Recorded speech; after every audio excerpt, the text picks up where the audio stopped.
Iqra. Ketololan Allah SWT.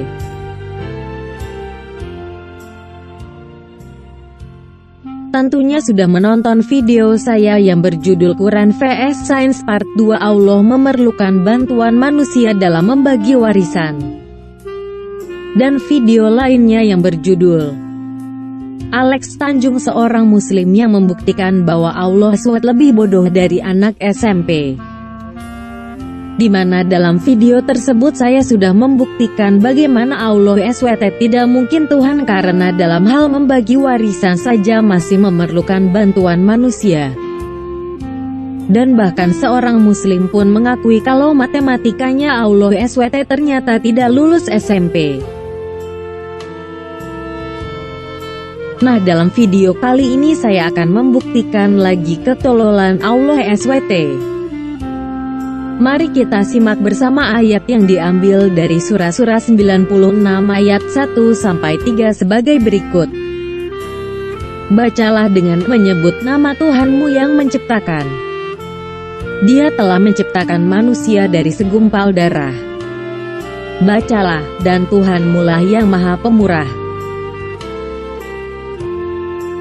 Perkataan pertama Muhammad yang mengklaim bahwa ia menerima wahyu dari sesembahannya melalui perantaraan malaikat Jibril dicatat dalam surah 96 ayat 1-3 di atas.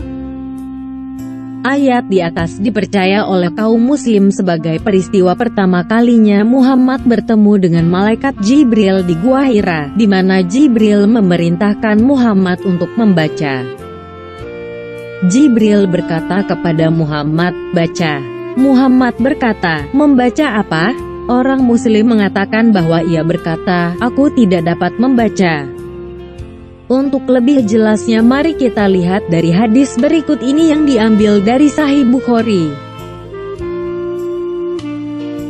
Telah menceritakan kepada kami Yahya bin Bukair berkata, telah menceritakan kepada kami dari Al-Laits dari Uqail dari Ibnu Syihab dari Urwah bin Az-Zubair dari Aisyah ibu kaum mukminin bahwasanya dia berkata, permulaan wahyu yang datang kepada Rasulullah Shallallahu Alaihi Wasallam adalah dengan mimpi yang benar dalam tidur. Dan tidaklah beliau bermimpi kecuali datang seperti cahaya subuh. Kemudian beliau dianugerahi kecintaan untuk menyendiri. Lalu beliau memilih Gua Hiro dan bertahanat, yaitu ibadah di malam hari dalam beberapa waktu lamanya sebelum kemudian kembali kepada keluarganya guna mempersiapkan bekal untuk bertahanat kembali. Kemudian beliau menemui Khadijah mempersiapkan bekal. Sampai akhirnya datang Al-Haq saat beliau di Gua Hiro. Malaikat datang seraya berkata, "Bacalah." Beliau menjawab, "Aku tidak bisa baca." Nabi Shallallahu Alaihi Wasallam menjelaskan, maka malaikat itu memegangku dan memelukku sangat kuat kemudian melepaskanku dan berkata lagi, "Bacalah." Beliau menjawab, "Aku tidak bisa baca." Maka malaikat itu memegangku dan memelukku sangat kuat kemudian melepaskanku dan berkata lagi, "Bacalah." Beliau menjawab, "Aku tidak bisa baca." Malaikat itu memegangku kembali dan memelukku untuk ketiga kalinya dengan sangat kuat lalu melepaskanku dan berkata lagi, "Bacalah dengan menyebut nama Tuhanmu yang menciptakan. Dia telah menciptakan manusia dari segumpal darah. Bacalah, dan Tuhanmu lah yang Maha Pemurah." Nabi Shallallahu Alaihi Wasallam kembali kepada keluarganya dengan membawa kalimat wahyu tadi dalam keadaan gelisah. Beliau menemui Khadijah binti Khuwailid seraya berkata, "Selimuti aku, selimuti aku." Dari kisah di atas kita bisa melihat bagaimana malaikat datang kepada Muhammad di Gua Hira. Malaikat datang kepadaku dan berkata kepadaku, malaikat berkata, "Iqra, baca." Aku berkata kepadanya, "Aku tidak dapat membaca." Ia mencekikku dan ia berkata lagi, "Baca." Aku berkata, aku tidak dapat membaca. Kemudian ia mencekikku lagi, dan berkata, baca. Aku berkata, aku tidak dapat membaca. Lalu ia mencekik untuk ketiga kalinya dan berkata, bacalah demi nama Tuhanmu. Kisah ini bukan saja tidak masuk akal namun juga membuktikan bagaimana tololnya Allah SWT yang mengutus malaikat untuk bertemu dengan Muhammad. Marilah kita telaah bersama-sama. Malaikat itu memerintahkannya untuk membaca. Bukankah seharusnya malaikat tersebut memberi Muhammad secari kertas atau buku untuk dibaca sebelum menyuruh Muhammad untuk membaca sesuatu? Bagaimana kita mengharapkan seseorang untuk membaca sesuatu yang tidak ada? Kaum muslim, demi menutupi kesalahan ini, mengklaim bahwa perintah itu berarti mengucapkan. Jika ini soal pengucapan, mengapa malaikat itu menggunakan kata ikra'a yang berarti membaca?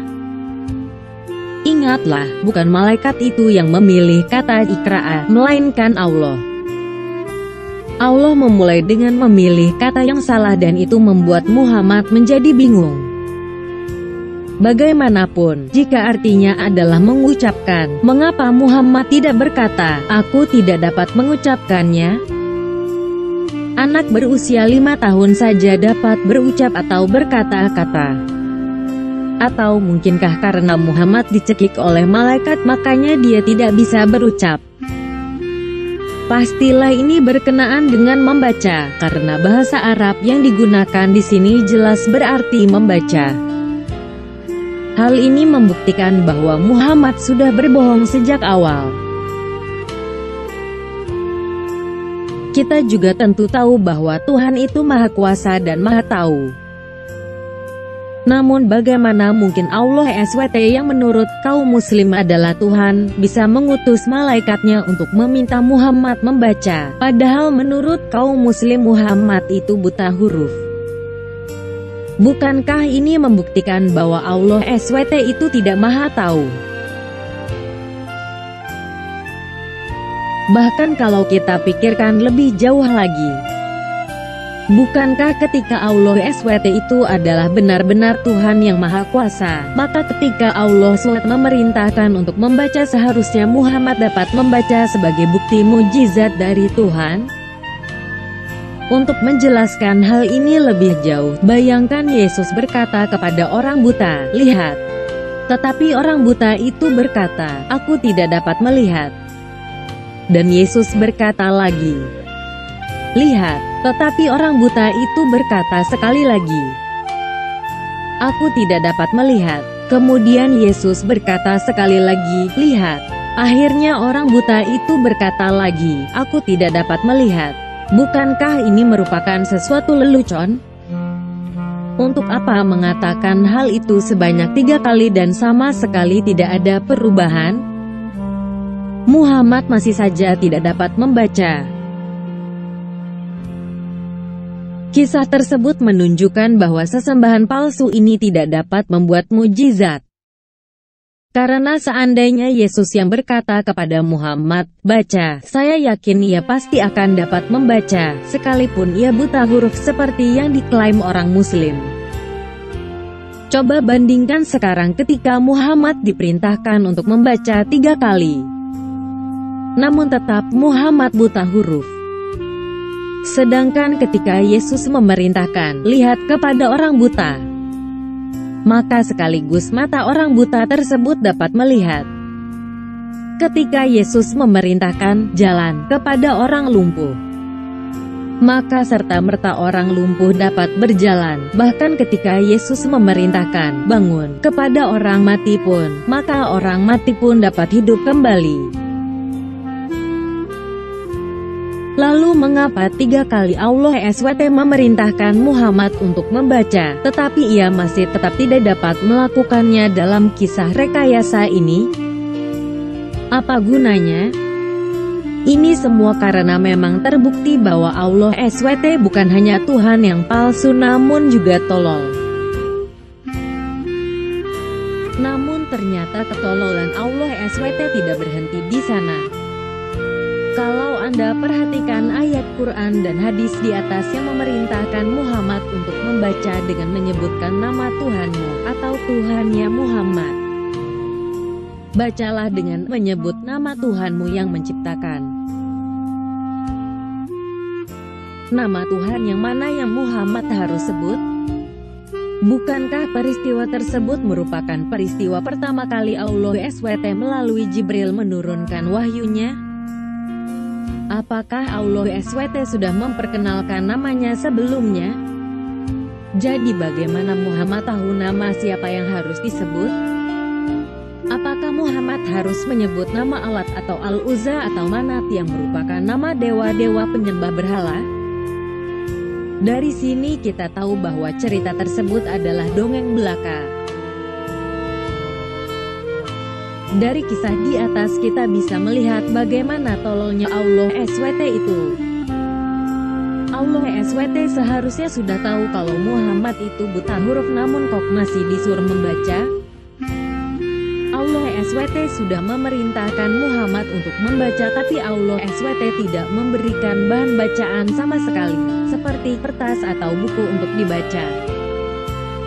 Allah SWT sudah 3 kali memerintahkan Muhammad untuk membaca, akan tetapi ternyata Muhammad masih buta huruf.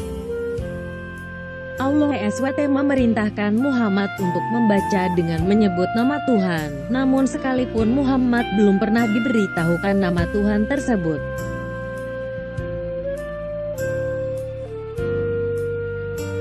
Nah sekarang terserah pada kaum muslim setelah mengetahui bahwa terbukti kalau ternyata agama Islam itu dimulai dengan sebuah dongeng. Apakah kaum muslim akan masih percaya pada kitab dongeng dan Tuhan yang palsu, yang sedemikian tolol dan tidak berkuasa sama sekali? Atau kaum muslim akan bertaubat dan mulai mencari kebenaran dan bukan pembenaran?